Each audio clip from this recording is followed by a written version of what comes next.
healthy direction. We will be, we will be, we will be, we will be. Entertainment, enlightenment. We will.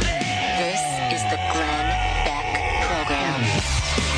Hi there, I'm Doc Thompson, pinch hitting for Glenn today on Black Friday, regularly heard weekday afternoons on Talk Radio 1270 in Detroit, the Motor City. I want to give a shout out to one of our regular Glenn Beck listeners in Michigan, Jane Lauer. Jane Lauer is such a fan of Glenn. She had her daughter email me and say that she has already purchased her copy of Agenda 21 and is waiting for it to arrive. She's actually giddy with anticipation. So, Jane Lauer, I want to say thank you so much for listening, and thank you so much on behalf of Glenn for picking up a copy of Agenda 21. By the way, today, I think there's a Target special for Agenda 21, 50% off. Is that right? I think it's 50%. It's spectacular. So if you've been considering getting the book, today might be the day. We're talking about Black Friday and how some people just don't seem to understand. They really have this warped perception of how the world works, how the world should work. First of all, if you believe in any of the nuttiness when it comes to, well, I own part of that company because I work there and we should redistribute the funds, blah, blah, all of the buzz phrases, all of the failed philosophies that we have talked about for years. If you actually believe this stuff, then number one, you simply do not know history. Show me when that attitude has prevailed. Show me where that has succeeded. This is kind of an ebb and flow. These ideas get more attention and more favor, and more laws are based on them from time to time. It usually happens when people are hurting and can point to perceived failures in capitalism. I think it's incredible that what we're going through right now is so similar to what happened during the Hoover administration and then on into FDR's administration. It's incredible, the similarities. You have bad policies that are perceived as free market capitalist philosophies under a Herbert Hoover or a George W. Bush, when they really were not. I'm a free market guy. I hate doing TARP, but the free market. Then why did you do it? Bad, non-capitalist ideas under an administration. The economy goes south, and everybody goes, there's got to be a better way. And because they are so far removed from the ideas of socialism or communism or any one of its evil spawns, that they are happy to entertain those ideas because obviously that capitalism didn't work. Look at it. And that's what we have now. They'll learn. Though the tides will recede, pushing the ideas of nutty, progressive, socialist ideas, they will. But after they realize the failures, instead of realizing the failures throughout history, and we will all sadly pay the price for it. That's where we're at right now. So you got people out striking for Walmart today, striking against Walmart because they're perceived that the world is working against them and Walmart is too big and they deserve some more Walmart's money. You know what? I am not rich. I don't have a job at first of the year. I don't have money, but I still recognize there is a right way and a wrong way. And if I don't have money, if I want more money, it's up to me to find that way. And that way is not to say that person has too much money. Last night, the Target strike, some Target workers were upset that they had to work on Thanksgiving. That last year, Black Friday began at midnight, and last night, it began at 8 o'clock, so those people would have to go in on Thanksgiving. There was actually a petition drive to email Target saying we shouldn't have to work. Then don't work it. It's that simple. Well, what if I get fired? Then get another job. Did anybody bitch that the workers at Ford Field year after year have had to work on Thanksgiving because the Lions always play? I always hear, well, Doc, we need emergency services. Those guys have to work, cops and firefighters, but that's emergency. Yeah? What about the 7-Eleven workers? What about other retail that happens to be open? What about people that are on helplines, the Butterball helpline, people working at sporting events, movie theaters? These things are out there and they happen. But you don't hear those Target workers talking about them. Why? Because it's all about them. It's all about them wanting more and being lazy. Here's the ironic thing. Target has too many people that want to work on Thanksgiving that they actually turn employees away. So likely many of the employees who wouldn't want to work on Thanksgiving don't have to. Now, it may vary store to store. I'm talking nationwide at Target outlets, that they have more people that want to work than shifts that are available. Each store may be different. Maybe you have, some slight fluctuations. Maybe you can't fill a couple of shifts at a few stores. But nationwide, more want to. And do you know why? Because those evil companies actually pay more on the holiday. The company contacted the girl who started the petition this year and said, hey, don't worry, you're not going to be in any trouble or anything like that. And they said, you know what? If you don't want to work, you don't have to work Thanksgiving. And you know what she told them? No, not thank you. She told them, I will work on Thanksgiving because some people have to work on Thanksgiving. See, she's not being selfish. She's doing it on behalf of all of those people, even though a bunch of them want to work. LAX, Los Angeles International Airport, had a strike on Wednesday, the busiest travel day of the year, one of the busiest travel days of the year traditionally. They had a strike. They actually got a petition to shut down one of the roads near the airport, Century Boulevard, for about 45 minutes. They got a permit. Why the hell would you give somebody a permit on the busiest travel day of the year? Why would you do that? They had to arrest some people. 13 people were arrested because some of them stayed afterwards. Go figure. And when KCAL's reporter, Dave Lopez, went and spoke to the people out there, Dave Lopez from KCAL TV in Southern California interviewed people that were out there protesting and striking because they just want, a better life for all. Here is what they said. Do you work at the airport? No. You don't work at the airport? I don't work at the airport, but I'm supporting them. What do you do then, if I may ask? I work in retail. Okay, but you're just here to support? Yeah, just to support. Do you understand that there is a big union battle going on, or that doesn't matter? No, it does matter. Okay, because I heard that a lot of union workers don't want this. You don't know about that? No. Okay, very good. Okay, well, have fun marching. Thank you. Let's go down here and try our hands with someone else. Are you a union employee for the airport? No. You don't? Who do you work for? For Menzies. Okay, but you're here to what? To support. To support? Yes. You don't know anything about the fact that a lot of the union members who work for the airport don't want this to happen? No. Okay, very good. They don't know why they're striking. They just want to support it. These people are so brainwashed by the unions, it's just, well, if the union's doing it, then I'm going to go ahead and support it, even if it's another union. It doesn't matter. It's just, yep, I've been brainwashed like zombie. I must support union, must support. Why are you supporting them? What do you... I don't know. I don't know why you're supporting them, but I'm out here. I'm out here because I want to support them. Some of them... correct me if may have been paid. Oh, yeah. No, they definitely were paid. There were some paid protesters out there. They were paid to strike. Yes. Paid to strike. They didn't give them any information about what they were striking for or what all of it meant, but... like the Obama phone lady in Cleveland prior to the at the Romney event. The SEIU members were paid. Well, yeah, it looks like some of them were paid to do that. That's it. Why would you have to pay people, union? If these people are so passionate to support unions, if you have enough people that are ticked off that their life is so unfair, why do you have to pay them to go out and strike? It stands to reason. Well, with the strike at LAX, I mean, some of the union members didn't even want to be striking. Right, exactly. Well, then that's just the point. It stands to reason if people are so upset, they will make changes. Look at revolutions throughout history. Whether it's revolutions by a country like America, they said things are not right, and we will go out and do what we have to do. We will fight. We will struggle. We will do the hard work. We'll be at Valley Forge year after year in the freezing conditions. We will be in the worst circumstances because things are so bad that we would rather do it. We would rather fight that hard and put ourselves out, great sacrifices, because this is not right. That is not what they're doing. They're paying people to do it. And you remember in the past where some unions have paid non-union people to go out and strike. non-union people to strike. Striking is hard work. The union people don't like hard work. Hard work.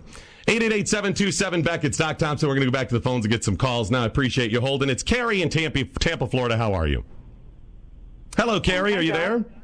Yes, I'm sorry. Good morning, Doc. Great show. Good morning. I'm calling in support of Jeremy, or at least his degree. Oh, the philosopher that called. He doesn't understand why he has to work retail with being a philosopher. Right. Well, first of all, I agree with your entire diatribe recently. I'm a fiscal conservative. I believe in hard work and risk to realize your dreams. I also understand that youth always is ideal, and then when they get older, they will become more conservative after they get beat down. But I'm calling for 2 points. First of all, anyone with a philosophy degree is looking for truth and wisdom, which I respect. And in our university system now, you can hardly graduate without the socialistic view. Don't blame Jeremy. Second... But, hang on one second, Carrie. Hang on one second. You're right. It's difficult to do it, but there are great schools out there. Well, like Hillsdale College here in Michigan. There are great schools out there that aren't simply, conservative. You don't have to go to some of the traditional religious conservative schools. You can go to some of the schools that simply seek the truth. That's what universities used to be about. When they say you got to find yourself at the university, they offered sometimes conflicting points of view, people that had non-popular viewpoints because they were trying to find the truth. You've got some universities, colleges like that out there. Not many, but like Hillsdale here in Michigan. They simply want the truth, and they simply support the competition or Constitution. That's what they believe in. So they're out there. It's just we've not done a good job at teaching our kids the right way and then making sure that they are going to a school that actually seeks the truth. All right, I got to get a quick break in. A lot of people want to comment. I'm going to open up the phone lines next. 888-727-BECK. It's Doc Thompson on the Glenn Beck program. You're listening to Glenn Beck. Mercury. Glenn Beck. Hi there, it's Doc Thompson pinch hitting for Glenn. If you get a chance and you're on Facebook, please like my Facebook page. Just do Facebook/Doc Thompson Show. And if you go there today, the next day or so, you'll see my profile picture is me and Glenn at his former New York office. So that way you'll know you're on the right page there. Just Facebook/Doc Thompson Show. And if you want to hear podcasts of my show, some of the bits we're playing today, just go to DocThompson.com and it links up to a bunch of different podcasts. Talking about unions and unfortunately the misconceptions of what they're really about nowadays and who's really behind them and what good they do or don't do. 888-727-BECK. A lot of people been holding. Isaac in Charleston, South Carolina. How are you? I'm doing good, Doc. How about you? I'm doing well. Thank you for joining me today. Yeah, thank you. I'm just calling in just about, in general, people just not having the work ethic that used to be in America, that used to be what America was made of. I grew up in a house where my family did not have a lot. In fact, my mom and dad divorced when I was young, so I lived with my mom, and she did everything she could to raise me and my baby brother at the time. She would go and clean houses and just do anything. In fact, she started her own business just so she could work and make a little more money. And just from there, I grew up working hard. I worked my way through college. I'm working now to pay off my student loans. And, I actually work in my degree. I got a degree in video broadcasting. I'm a news photojournalist in Charleston, South Carolina. And I do what I went to college for. My wife, she doesn't. She's kind of stuck. She has a degree in computers, but she's unable to get a job anywhere. But that has not stopped her. Get a job in her degree. But that has not stopped her. She's gone. She's worked in retail for a while. She now works. You know what, Isaac? And I think a lot of us recognize that. Even though I've said some pretty targeted things this morning. I think most people get that. I certainly do. That, yeah, we all stumble at times because, the opportunities may not be there. The economy's bad. I certainly am facing that right now. I'm looking for opportunities because our station's going to make some changes first of the year. And I'm out there trying to make sure I look to the future. It happens at times. But the difference is I'm not claiming that, some company makes too much money and therefore they ought to give it to me. I'm saying I've got to go out and find a way. Sometimes it's not pleasant. Sometimes it's difficult. But I don't want to hurt the companies. The companies are companies. They're doing what they do. They earn money. They indirectly provide jobs, although that's not most companies, mission statement. It's a nice benefit for all of us, but that's not what they're supposed to do. They create money for themselves as well as investors. And a lot of us, even those little socialists out there, have 401ks or other retirements that make money off of these things. It's not evil. It's difficult at times, but it's certainly not evil. Look at Hostess. Hostess shutting down. Of course, they're getting a bum rap. Hostess is being perceived as this evil corporation that just wanted to screw people over because they can't make ends meet.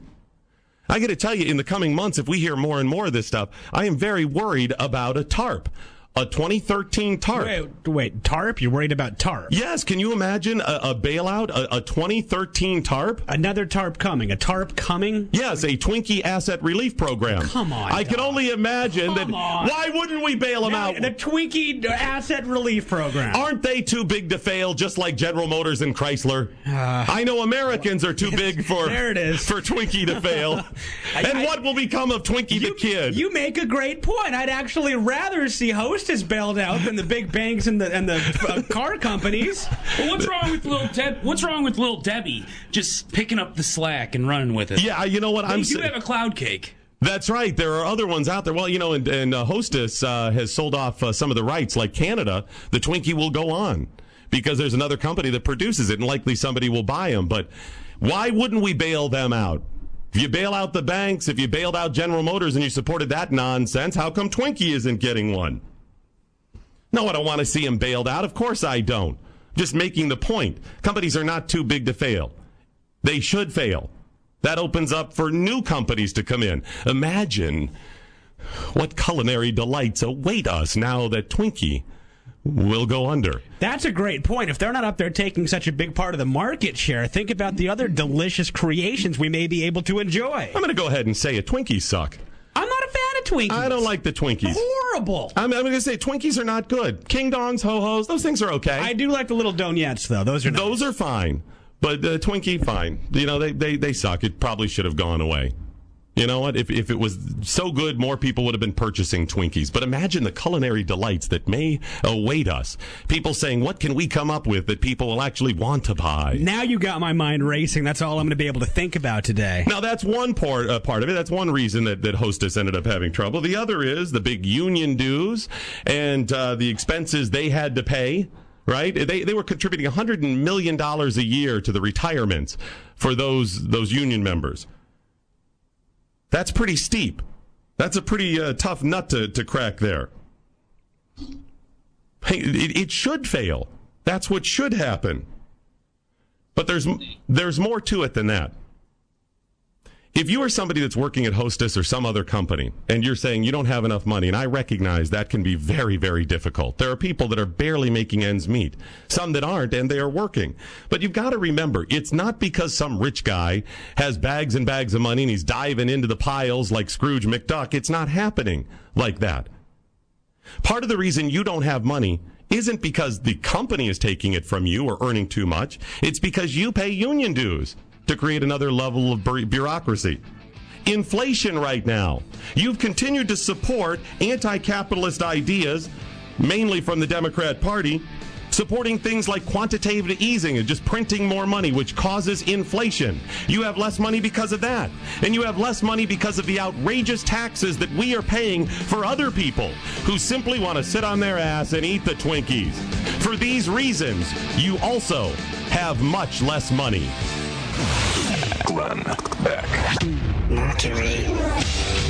Agenda 21 by Glenn Beck.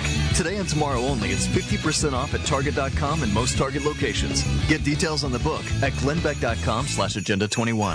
Hi there, it's Doc Thompson in for Glenn Beck today. And yeah, Black Friday, so lots of people out there looking for those hot holiday gift ideas. Agenda 21's a great one. You know, the big toy this year is Elmo. Oh, yeah, really? The Where Did He Touch You, Elmo. That's going to be really big this year. Doc. Really, that's really fun. Too soon. That's too soon for that or whatever. I'm not the one who did it. Where did he touch you, Elmo? Come on. I'm not the one who did it. I'm talking. You heard the thing with the puppeteer that Yeah. that controls Elmo. Kevin Clash. Yeah, Kevin Clash is his name. So a kid comes out and says, well, a 23-year-old guy comes out and says that when he was a kid, 16, that there may have been some sort of inappropriate relationship.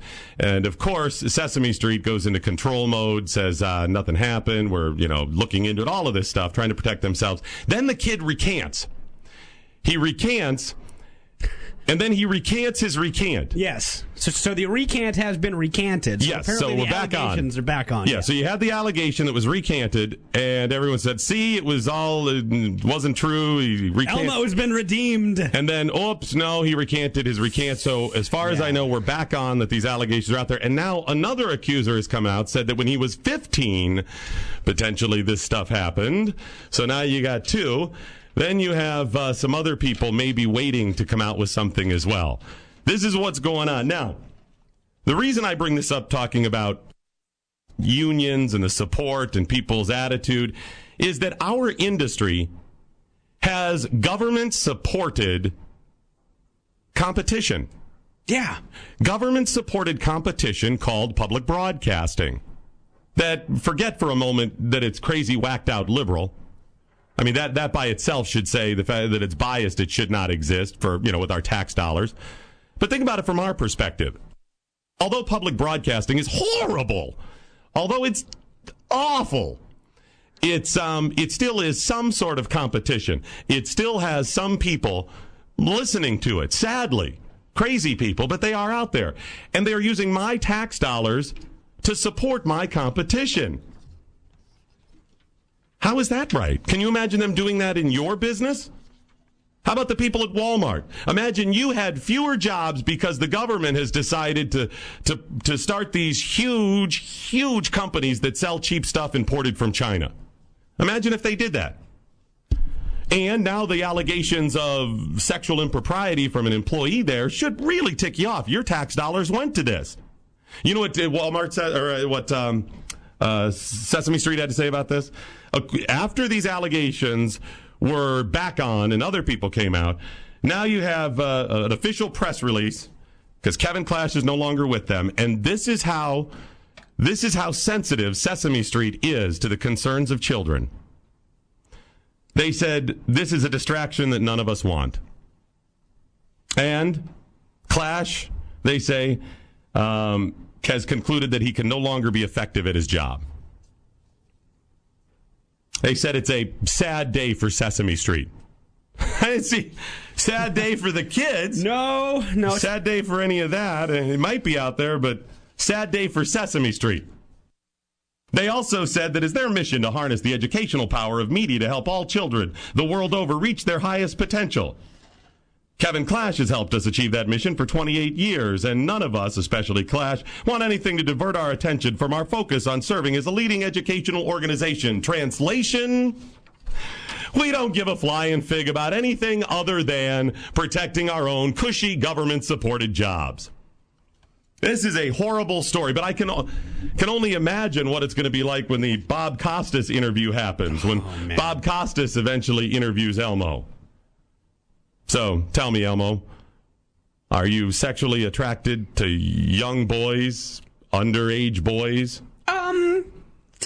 Sexually, I like the company of young children, but Let me ask you that again.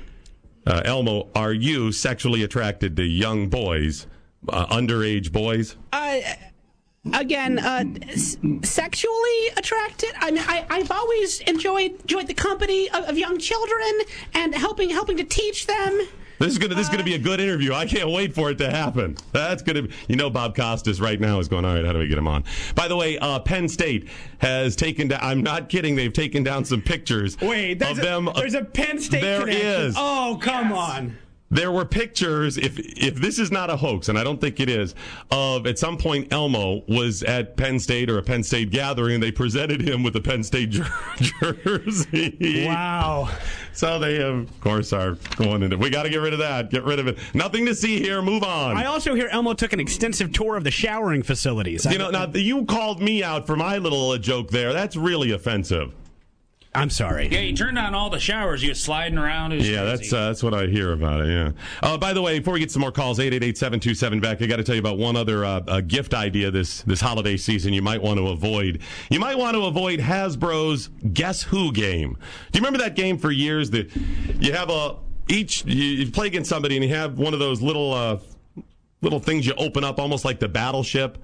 And then there's pictures of people, all different types of people, bearded, some with glasses, yada, yada. And you try to guess who the other person's character is. Oh, yeah. It's Guess Who, right? And then Great game. You flip them down. So what you'd say is, via process of elimination, does your character have a beard? No. So you flip them all down. You put them all down like that. That game apparently is trouble. Why? It's sexist. Oh, come on. It's genderist. How is it genderist? According to a 6-year-old girl, she noticed that there are more boy characters than girl characters. Okay, the 6-year-old girl noticed this. She noticed how unfair this. Well, her and her mom, Jennifer O'Connell, a freelance writer, noticed that this is unfair. That there's some gender inequality going on there. So this 6-year-old girl wrote to Hasbro. Wait, the 6-year-old wrote a letter to Hasbro. Not her mom, the freelance writer. No. You know how I know it's not her mom? How? Is because toward the end of the letter she said, "My mom typed this message, but I told her what to say." Here, tell me if this is a 6-year-old girl. Okay. Hi, my name is blank. I'm 6 years old. I think it is not fair to only have 5 girls in Guess Who and 19 boys. It is not only boys who are important, girls are important too. If grown-ups get into thinking that girls are not important, they won't give little girls as much care. Also, if girls want to be a girl in Guess Who, they'll always lose against a boy. It'll be harder for them to win. I am cross. There it is. I am cross. There it is. That if you don't fix it soon, my mom could throw Guess Who out. She's cross. Very cross about this. You know, I was thinking there may be a way for them to add a simple character. But, you know, we have a concern here. What about transgender characters and gay characters? If they're not representative, is that really fair? I mean, you got this girl saying we need boys and girls, but what about boys who used to be girls and girls who used to be boys and boys who want to be girls and girls who want to be boys and girls that are halfway to being boys and boys that are pre-op halfway to being girls? I think you need a larger card. It couldn't just be their face then. Oh, that's true too. You'd have to see the whole thing. And, I mean, how many characters do you need? But I think I have a way that Hasbro could simply put one new character on and cover a lot of this.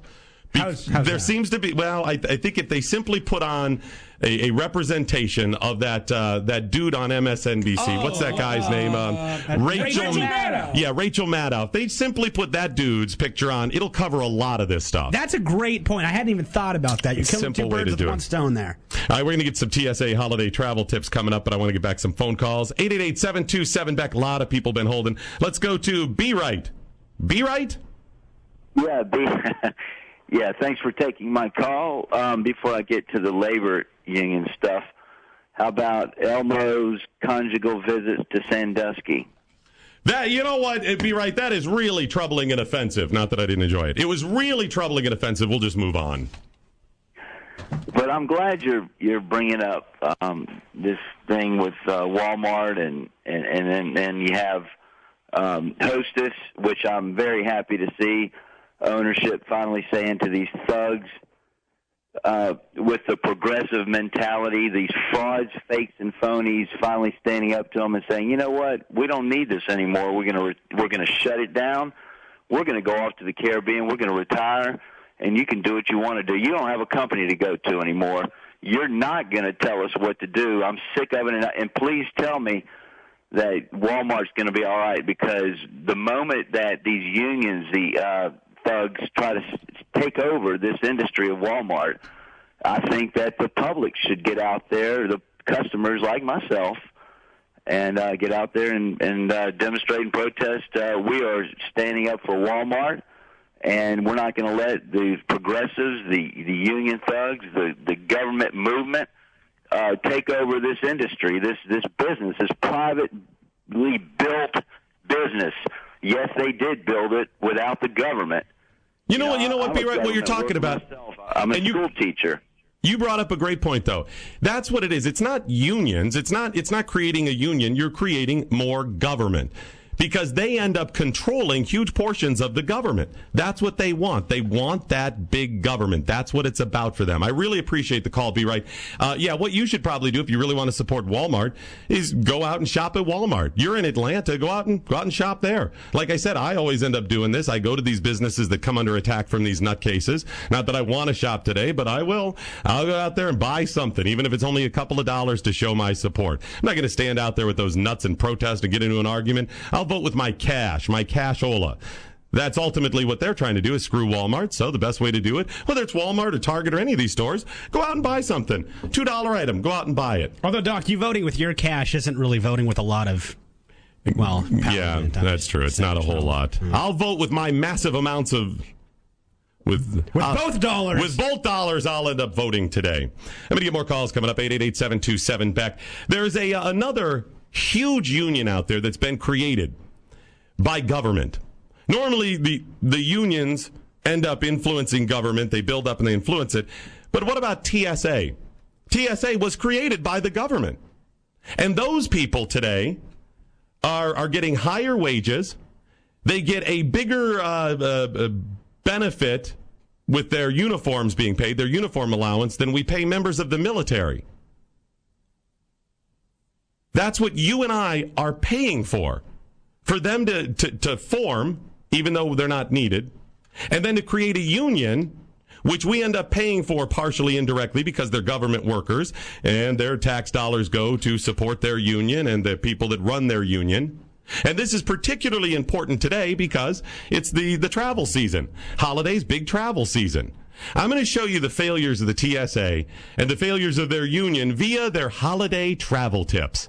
Yes, they have a whole list of holiday travel tips, and I'm going to get to those next for you on the Glenn Beck program. Glenn Beck. Glenn Beck. Doc Thompson in for Glenn Beck. You can check out my Facebook page, Facebook.com/DocThompsonShow.com. It has links to a lot of the stuff we've talked about, including some podcasts. Or you can go to DocThompson.com to hear some of the audio, including the Obama phone ringtone. That audio is up there as well. And now we take you to the front line with the professional, brave and skilled agents fighting terror and keeping America safe. This is a Transportation and Security Administration report. TSA has some holiday travel tips for you. They say that according to their new guidelines, snow globes are allowed to be carried on planes. You don't have to check them if they are under that, appear to be under the 3.4 ounces, approximately the size of a tennis ball. So that's a reversal, though. Yeah, you can go ahead and carry snow globes this year. See, a month ago, they weren't safe to bring on a plane, but now... Yeah, last year they weren't, a month ago, but now snow globes are safe if they're under that size. Also, TSA holiday travel tips include you are now permitted to carry certain food items on. You can now carry on pies and cakes. You can carry those on a plane, pies and cakes. But be advised, according to TSA, pies and cakes may require further inspection. What does that mean then? I think you understand. Let me officially from their website, they say you can bring pies and cakes through security checkpoints, but please be advised that they may be subjected to additional screening. Does that mean they're getting the gloves out? No. What I think this means is the people at TSA are saying, wow, that yummy pie. Pete, we need additional screening over here. We got a pumpkin here. We got a pumpkin. Pumpkin coming through. Yummy pie needs some. I'm gonna have. This one kind of. Hang on a second, ma'am. I'm gonna have to take this pie into the back room for additional screening. They come out a couple minutes, and here's the empty pie tin. As it turned out, it was safe. Yes, you were safe, ma'am. You were safe. So you could take it through, but just recognize it may require some additional screening. They put one of those TSAs looked at this pie things in the tin? In the tin. It'll be empty, but it'll be in the tin. So you can take that stuff through, but it may require additional screening for you. I'm going to have some additional holiday travel tips from the TSA. From my perspective, I have some other things maybe you should consider. We'll do those coming up next hour. But just recognize if you are traveling throughout the holidays, this big government-created organization that is certainly, now supported by a huge union, has some new tips for you. I'm going to share mine coming up. And also, we got that fiscal cliff looming, right? The fiscal cliff is coming up. I recently had the opportunity to have dinner with some very influential and very smart people. And at that dinner came a marvelous idea. This is the way forward for the economy and also how to deal with the looming fiscal cliff. I'm going to share it with you. You're going to love this. I'll do it next.